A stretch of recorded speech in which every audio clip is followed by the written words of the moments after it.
Well, I want to say a special welcome to everybody joining us online today. So glad that you guys are with us. I know it's a little wintry out there, so if you're at home, welcome. Glad that you're with us. So a question as I kind of dive into this weekend's talk, I want you to think about this. What makes you angry? I know out loud answers right now or anything, but I want you to think about what are the things that you tend to find make you angry in life. And maybe for some of you, it's like bad drivers when somebody cuts you off in traffic, or maybe it's rude people, a certain group of people, arrogant people who think they know maybe all the answers. For some of you, you're here today, you wanted to point to someone next to you when I asked who makes you angry or what makes you angry. Maybe it's your spouse, right? And your husband, you find that he never hits the laundry basket with his clothes. It's always beside it, and it just frustrates you. Or maybe for some of you, it's that your spouse or your kids, they squeeze the toothpaste from the middle and not from the end. Okay, maybe I'm the only one but it's like you find sometimes in life that there's certain things that make you angry. It could be your boss. It could be people that you work with, young people. It could be maybe teachers at your school or a certain group of kids. It could be big things. Maybe it's small things. In fact, real quick, just turn to your neighbor and tell them, share with them, what is something that makes you angry? Just one thing. Turn to them and tell them that.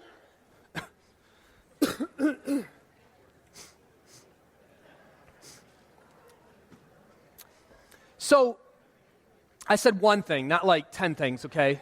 One thing.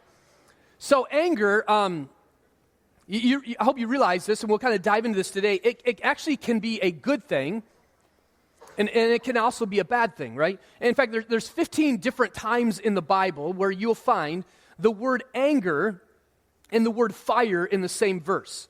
And because anger, I actually believe, is a lot like fire.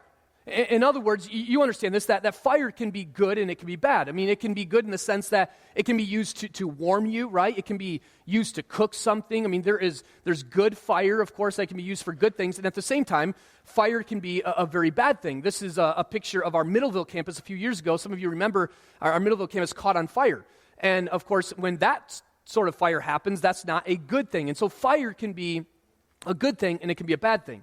For me, and some of you can relate to this, there's some big things in life that maybe get me or make me upset or can make me angry in life, but oftentimes, I actually think it's the small things. For me anyway, and maybe you can relate to this, oftentimes it's the small things that begin to trip me up. For example, I'll give you a few examples in my own life, and maybe you can relate to these.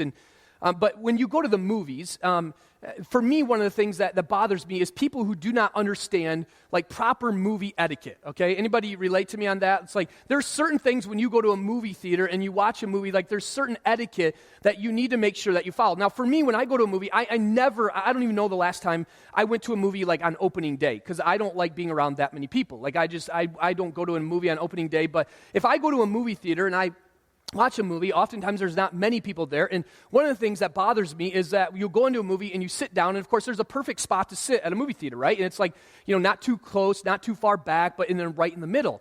And I'll find that perfect seat, and I'll sit down with whoever I'm with, and it's the person who walks up in a completely empty movie theater, and they sit right next to you. Yeah, someone understands exactly what I'm talking about. Yeah, we're going to get along well, okay? And you're kind of dude, there are hundreds of open seats. There's lots of room around here, and you're sitting literally right next to me. And then the worst part for me anyway is not that I want a girl to sit next to me, but when it's a dude, and then you're fighting over the armrest, and sometimes it ends up being skin on skin. It gets nasty, right? And then there's people who they in a movie theater, they'll maybe answer phone calls, or worse yet, I've actually seen this where they'll actually make a phone call, in the middle of the movie, and I'm like, what are you doing, right?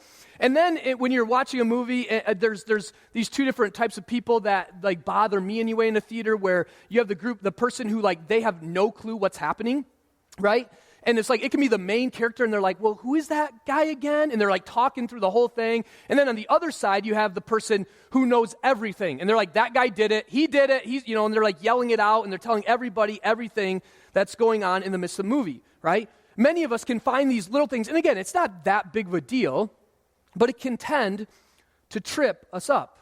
Another small thing for me, I find myself, again, and I don't know, maybe this is just a counseling session for me today, but another small thing is I don't know if you've ever gone into a parking lot, and I'm not talking a packed parking lot, but one that's, got lots of spaces in a park, and in this huge open parking lot, somebody comes and parks right next to you. Again, maybe it's something about people being close to me that I don't like. I don't know what it is, but I'm like, there's so many spots available. And again, these are little small things that begin to trip me up. So what about you? What are the things in your life that you find yourself becoming angry at?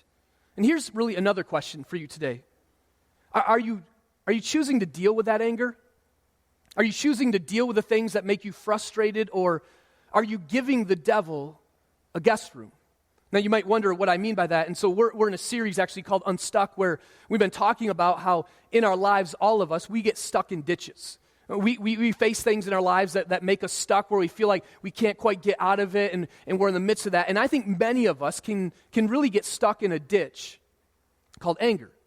And we can get stuck in this ditch where we find ourselves becoming angry at people around us. And Paul, he actually talked about this in the book of Ephesians, where he says this, he says, in your anger, he says, do not sin.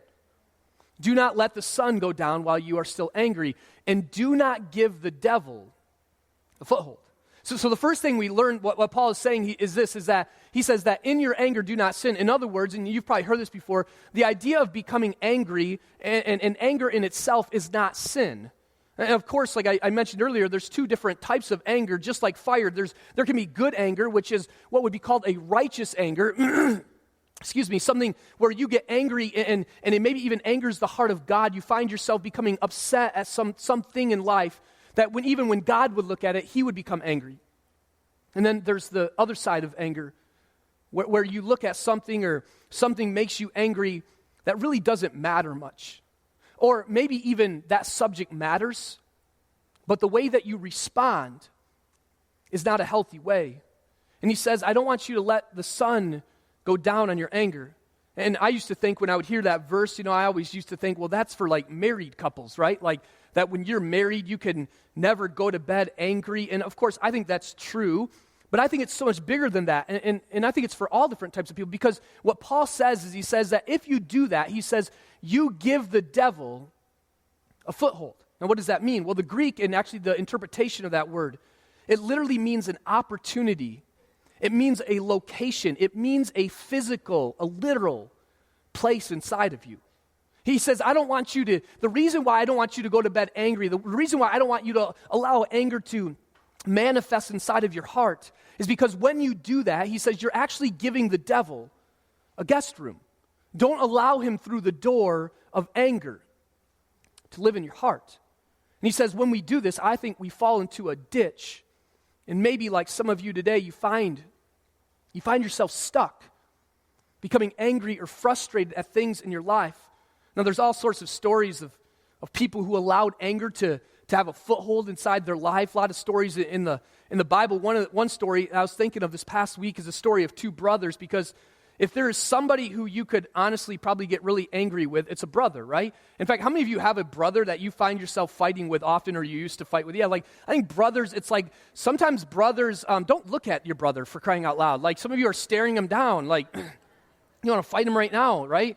So me and my brother, when we grew up, we're less than a year apart, and I love my brother to death, and we did a lot of fun things together, but it was like we always would fight too. It was like we just always would be getting in arguments and fights, and my brother was older than me, and so I often lost in the battle of the fights. And I remember one specific instance where I remember getting so angry at my brother, where we would be outside, and this happened quite often actually, where my mom and dad would go away, and my brother and I would get out my dad's BB gun. And we would begin to shoot at different things around the yard, and birds and probably things we shouldn't shoot at, but we were shooting at things. And I remember at one point my brother decided that it would be fun to say to me, he said, hey, how about we play a game? And I'm like, well, what kind of game? He's like, well, I'm going to count to 10, you're going to run, and then I'm going to shoot you. And I'm like, doesn't sound like a fun game. And I'm like, well, do I get to shoot you when you're done? And he's like, yeah, which, of course, you think he ever let me shoot him? No. But I'm like, okay, well, and I remember at one point going, like, this is like multiple times into playing this game that he talked me into, where I'm like, I don't want to play. Like, you don't ever let me shoot you. Like what is this, right? And like, I'm running for my life, diving behind trees and everything. And he'd be like, I don't care if you want to play 1, 2. And he'd start pumping the gun and make me, and I remember just getting so angry at my brother over things like this. And of course, my anger didn't go as far as a guy by the name of Cain, who had a brother named Abel. because God accepted Abel's offering, but not Cain, and Cain becomes very angry. It says this in the book of Genesis. It says, then the Lord said to Cain, he says, why are you angry? Why is your face downcast? If you do what is right, will you not be accepted? But if you do not do what is right, he says, sin is kind of like that anger. It's crouching at your door. It desires to have you, but you must, he says, rule over it. And through anger, through this thing called anger, sin entered Cain's heart. And if you know the story, he ends up murdering his brother. Why? All because of this thing called anger that began to stir inside of him. Now, I understand without a doubt that there's some of you who are here this weekend, and you know already that God is going to speak to you this weekend. You already know, like, I struggle with this. You're thinking to yourself, I find myself becoming frustrated or angry. In fact, some of you are going, I got mad at somebody on the way to church. I got mad at somebody driving in front of me in my own vehicle. I got mad at somebody in the parking lot. And you know that God is going to speak to you about this very subject. But others of you might say, not me so much, right? You would say that in your life, you don't really get outwardly angry. But you maybe would say that you could relate to this idea of what I would call below the surface type of anger. Maybe you find yourself with a high level of frustration where you easily get kind of frustrated with people around you. People maybe drive you crazy. Circumstances drive you crazy. You're critical of people often in your life. You find that people at your work, they get under your skin. Your spouse maybe does things that drive you crazy and makes you upset. And some of you might even these days, it might not even be a person that you find yourself becoming frustrated with. Maybe it's even God. Or where you find yourself maybe having conversations with God very frustrated with saying, well, if I were you, I wouldn't do it the way that you're doing it. I wouldn't do it that way, God. And you find yourself frustrated.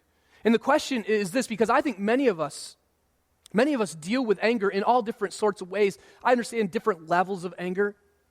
But the question is this, is how do you deal with it? How do you get unstuck? If you're here today and you're listening to this and you're saying, yeah, I don't want anger, because I think most people who find themselves getting angry at things or people, I don't know many people who say, I love getting ticked. I love blowing up at people. I like doing that. I mean, many of us, we want to deal with this thing. And so how do you get unstuck? Well, I think one of the things that we have to do is we have to identify what type of anger do we have inside. And here's kind of what I mean by this. Many of us, we get stuck in a ditch called anger. And you've probably heard this before, but I think there's two different types of people who manifest anger. And you're either a spewer or you're a stewer. Or for a lot of us, we could relate and say, I'm both of these. Now, you know this, that a spewer is somebody who they just kind of lash out, right? And it's like when you get angry, everybody in the room knows that you are angry. Where the stewer is somebody who you more like, you keep it inside and you let it kind of bottle up. In fact, let me just ask the question. How many of you would say that you are more often than not one of these two, you would say you are more of a spewer? Like you, when you get angry, come on, you're in church, don't lie. Okay, you kind of just let it out. Okay, how many of you would say you're like kind of more of a stewer? Raise your hand. Yeah, and how many of you would say like, I'm just both? I do. Yeah, a lot of your hand. Okay, this is an angry crowd. Don't mess up, Joel, okay? And so the spewer, you have kind of a short fuse. I mean, you have maybe more of a hot temper, and when you become angry, everybody knows. There's this thing where we view something that we don't like, and it's like we don't hide it inside. We just let everybody know. In fact, Solomon, who is known as probably the wisest man to ever live, he says, if that is you, you're a fool. I didn't say it. Solomon said it. Don't get mad at me. Solomon said this. He says this. He says, fools give full vent to their rage. But he says the wise, they bring calm in the end. I remember hearing a story of a pastor who was preaching on this topic of spewing your anger, and a lady walked up afterwards and just said, you know, Pastor, I disagree with you. Actually, like, when I get mad at somebody, I like to just let it rip. I like to just let them know I'm mad and I'm frustrated. And she says, I disagree that it's wrong, because she said, when I get done, like, just spewing, I feel great. I feel good. And the pastor said, well, so does a shotgun, right? Like, I mean, and his point was, but think of the damage that it causes, right? Like some of us, we just think, well, when I just spew it out, when I just yell and scream and let them know how mad I am, well, I feel better when I'm done. And you might think when you blow up, you know, you get to get it out and everything's good, and maybe you are good, but the people around you aren't. Some of you, you get this because these days you've lost a relationship with your kids because of spewing. Some of you these days, maybe as a kid, a grown adult now, you would say, I don't have much of a relationship with my parents because my dad or my mom, they were a spewer. Where every time they got mad at me, they just let it rip. And maybe they felt better, but relationships are broken because of this. Some of you maybe have lost friendships or you don't talk to certain people any longer because of this very thing. Solomon again writes in Proverbs 14, he says, a quick-tempered person, they do foolish things. And I think many of us can relate to this.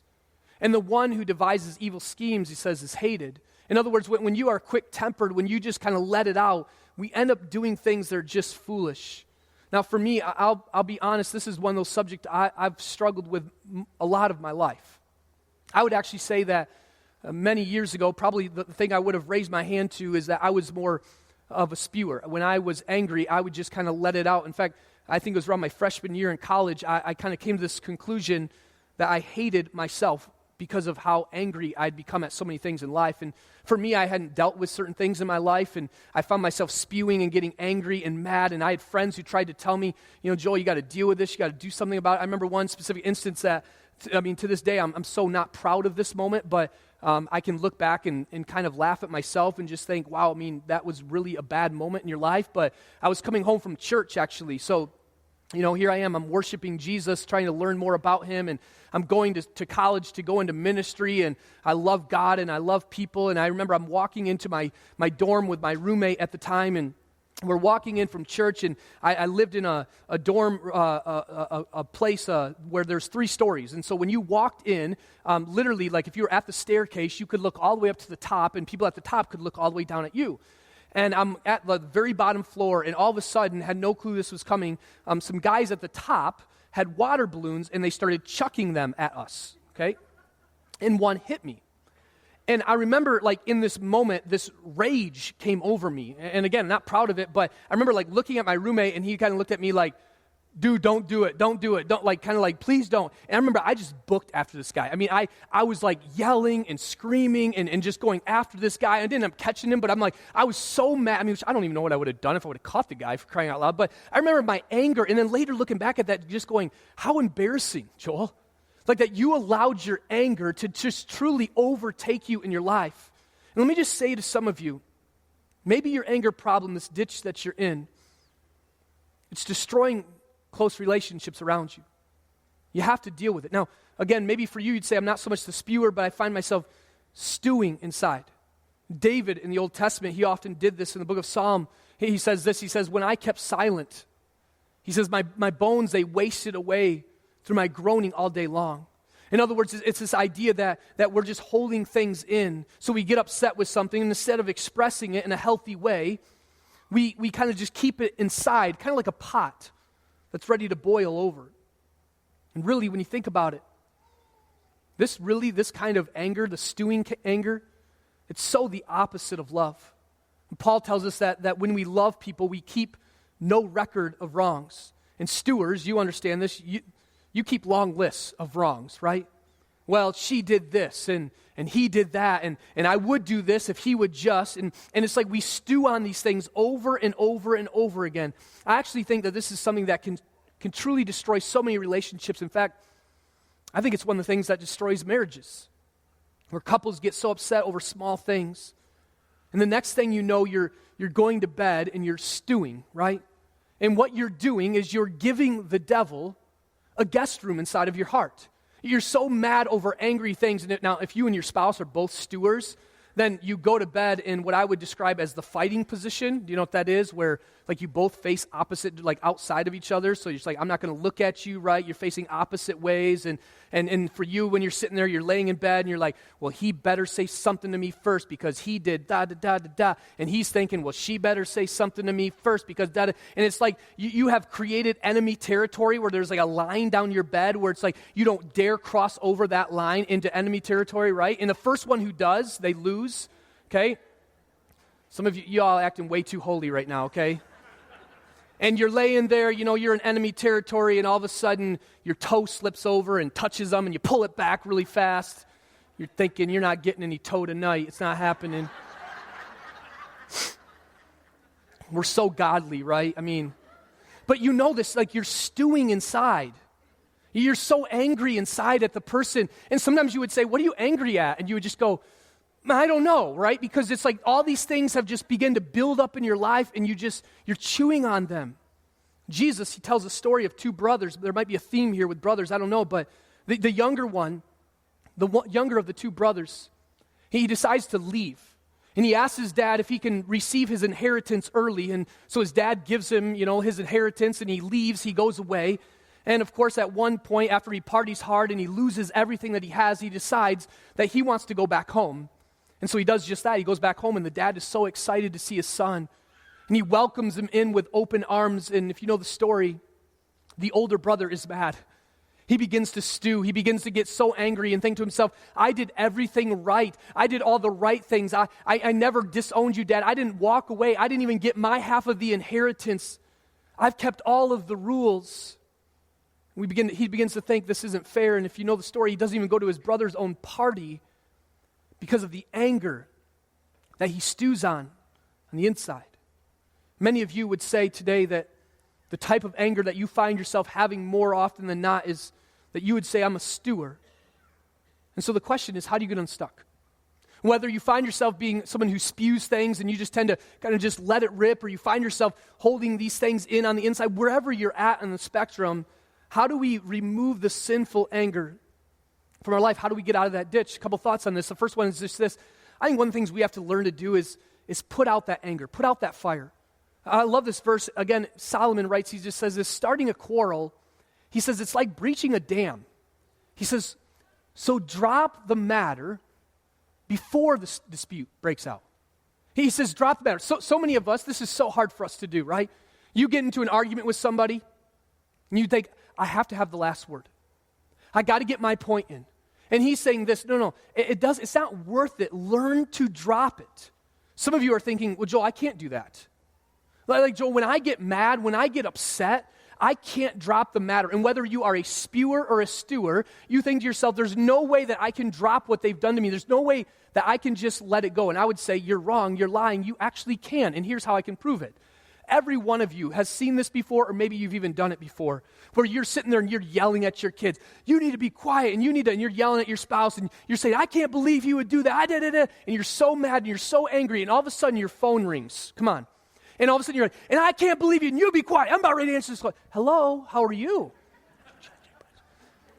Yeah, everything's great. Yeah, things are okay. I'll call you later. And I can't, and it's like you can easily just flip the switch, can't you? Some of you are going, that's my parents. I've seen that so often, right? And the reality is this, we can't make a choice. I have to be honest with you. In preparing this message, I watched myself throughout this past week, and so many times in my own life where I found myself in a situation where I could choose to become angry, or I could choose to drop the matter. And I just got to be honest with you, I was successful in some cases, but the reality is too often times I find myself getting frustrated over something that truly does not matter in life. And many times I would find myself getting upset at maybe my kids or somebody else because I find them doing something that I dislike, and I think afterwards, like, why are you frustrated at something that really doesn't mean very much?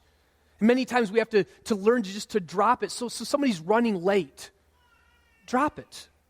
They didn't load the dishwasher right.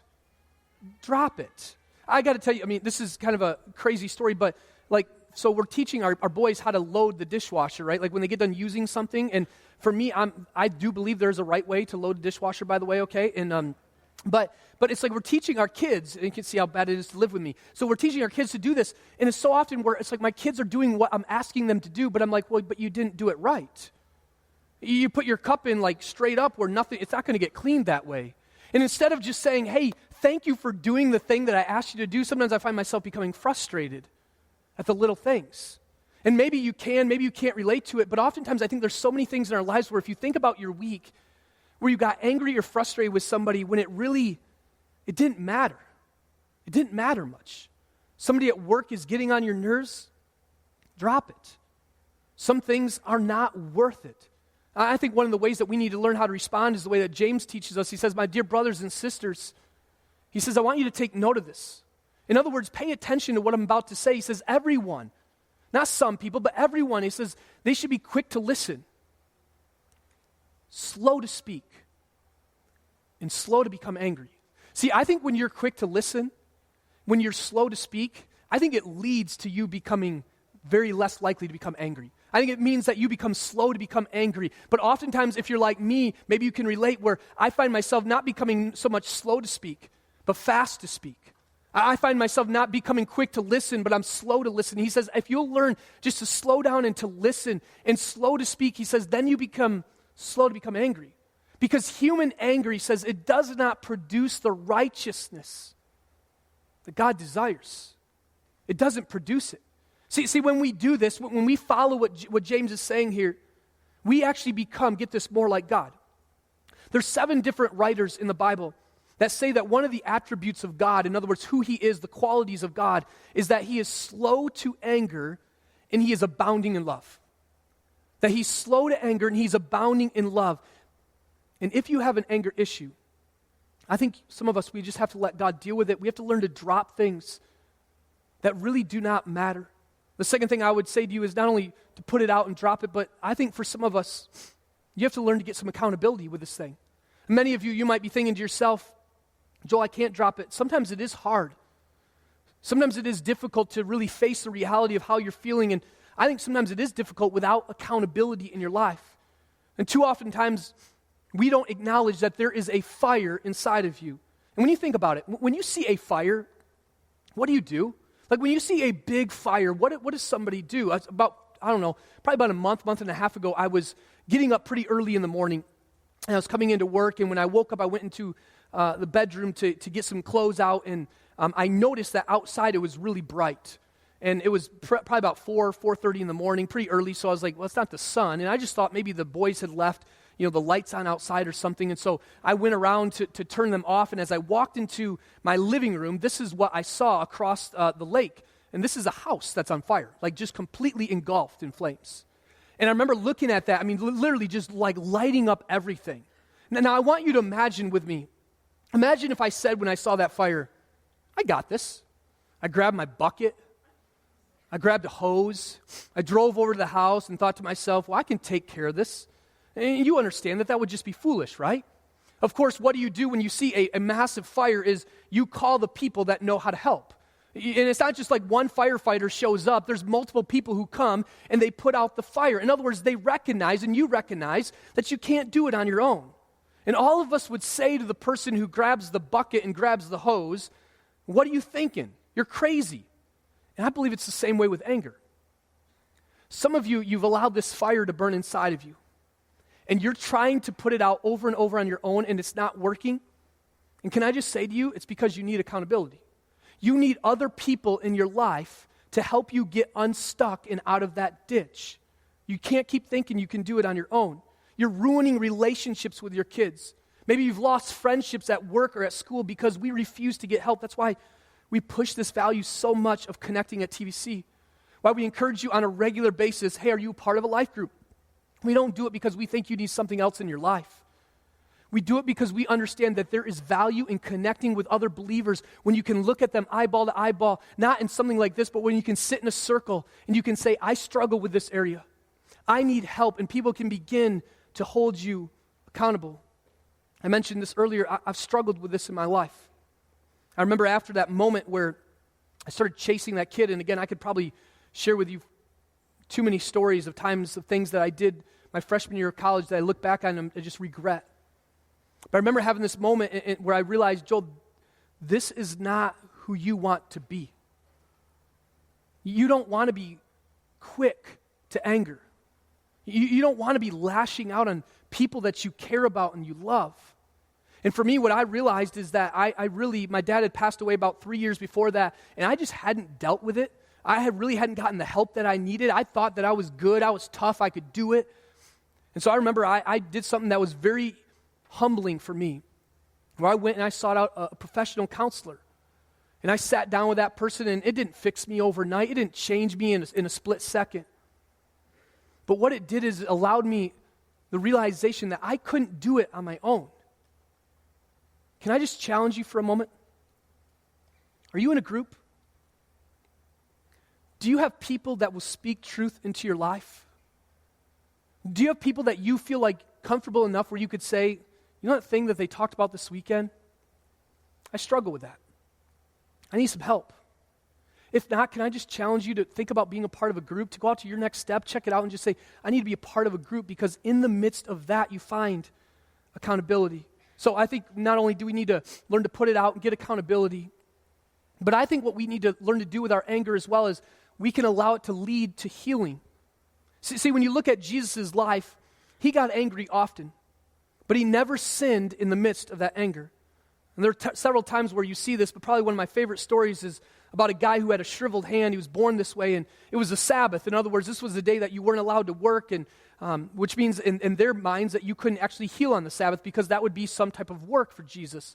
And the Pharisees, they're watching Jesus because they wanted to trap him. They wanted to see, Jesus, what are you going to do right here? Are you going to choose to heal and do this thing so we can get you and you can say you can't work on the Sabbath, but you worked? Or what is it that you're going to do? And they ask Jesus, they say, Jesus, is it lawful to heal on the Sabbath?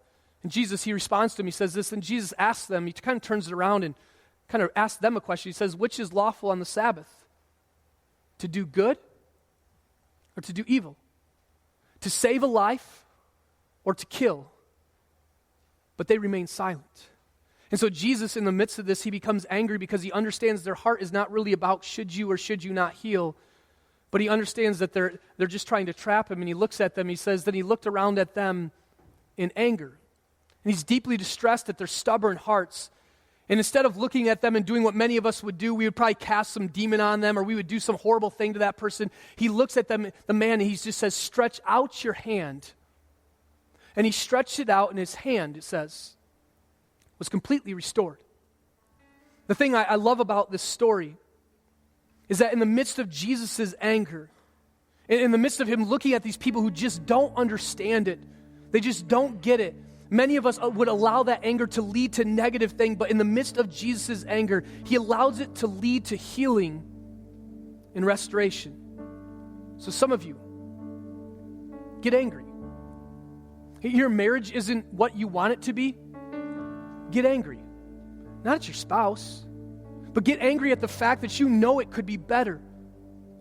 Allow your anger to lead to healing in your life. Are you sick of seeing certain things that you just don't like in life? You might be a hunger issue, and you just say, I'm just so mad that people in other countries don't have food, or it might be some other big topic that you go, I'm just so angry at that. You can get angry, maybe not at an individual, but use that anger to lead to healing and restoration. So how do you get unstuck? Again, I would encourage you to learn to put it out. Some of you have little things in your life that you find yourself getting so frustrated over. And I want to challenge you today to drop it. Some of you today, you need to learn to get accountability. Some of you, maybe today, the thought that you need to take with you is that in the midst of your anger, you can allow that to lead to healing and restoration. And I know there's many of you here today where you might struggle with this topic. And you would think to yourself, is it really possible? Joel, you don't understand my anger. Like, I come in here on the weekend and I smile and everybody thinks I'm good, but I find myself spewing on people all the time. I find myself stewing on the anger inside, and is it really possible for me to get out of that ditch? And I think you can. I really believe you can.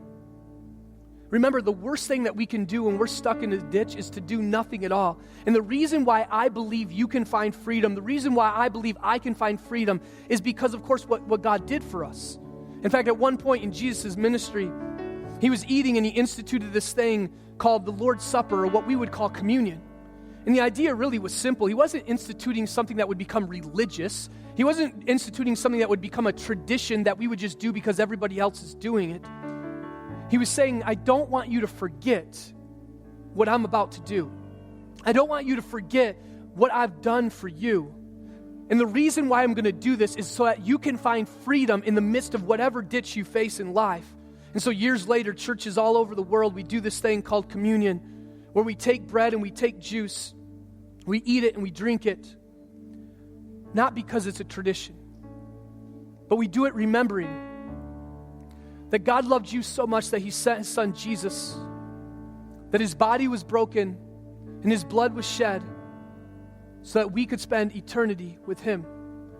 And Paul later, Apostle Paul, he was writing to a church in Corinth because they began this thing of doing communion after that, all different kinds of churches. And at one point he says this in 1 Corinthians chapter 11, he says, "For I received from the Lord what I passed on to you. The Lord Jesus, on the night that he was betrayed, he took bread, and when he had given thanks, he broke it and he said, 'This is my body which is for you. Do this in remembrance of me.' In the same way, after supper, he took the cup, saying, 'This cup is the new covenant of my blood. Do this whenever you drink it in remembrance of me. For whenever you eat this bread and you drink this cup, you proclaim the Lord's death until he comes. So then, whoever eats the bread or drinks the cup of the Lord in an unworthy manner will be guilty of sinning against the body and the blood of the Lord.'" And then I want you to hear this part. "Everyone, they ought to examine themselves before they eat of the bread and drink of the cup. For those who eat and drink without discerning the body of Christ eat and drink judgment on themselves." And what Paul was saying to this church is this, is that too often times in churches what we do is we say we're going to receive communion, so we have some bread up here, we have some juice that you can take, and we come up and we grab it, and we go back to our seat, and we eat the bread and we drink the juice, and we don't do much examining of our own hearts. And Paul was saying to this church, and my challenge to you today would be this, is he says, would you just take a moment before you do this and examine your heart? Remembering that we're not doing this because it's a ritual or a tradition, but we're remembering the fact that the reason we get to do this is because God loved you so much, he loved me so much that he was willing to send his son Jesus to die on a cross. And as you do this, as you take the bread and you eat it, you're remembering that his body was broken for you, that he was beaten, that he was tormented, that his nails were driven into his hands and to his feet. As you drink the cup, you're remembering that his blood spilled for you. And he says, but before you do that, he says, I want you to take a moment and I want you just to examine your heart. And that's what I'm going to challenge you to do today. We're going to sing a song in just a moment. And you're going to have some time for this, but I want to challenge you before you eat the bread, before you drink the juice. Maybe you just want to take a moment and just sit before God and say, God,